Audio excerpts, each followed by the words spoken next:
Sziasztok, szép napot mindenkinek! Hát volt egy kis változás az elmúlt hónapokban.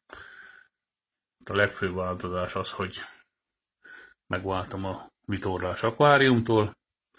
Most már csak akvárium, ennyi az össz. Tehát ez az egy akvárium, ez a 4 darab aranyhallal, és ez is eladó, ha valakit érdekel. Közelbe Szombathely környékén. Írjon rám a YouTube-on, és meg lehet beszélni a dolgokat. 4 darab aranyhal, 100 literes akvárium, egy külső szűrővel adom, megbeszélés kérdése. Tehát úgy néz ki, hogy felszámolom ezt is. Sajnálom, mert szerettem mindig halakkal is foglalkozni, de hát ez van. Tehát ennyi az össz, ez a 4 darab aranyhal. Külső szűrővel, világítással. Így, ahogy van, adom. Leszámítva ezt a szűrőt, kiveszem belőle ezt a belső szűrőt, itt erre gondolok.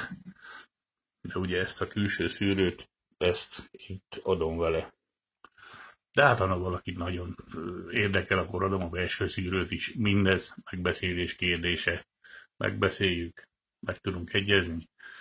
Azt is vihetik, mert végül is mondom, felszámolom. Tehát ez a szándékom, a felszámolás. Na. Tehát ennyit akartam. További szép napot mindenkinek.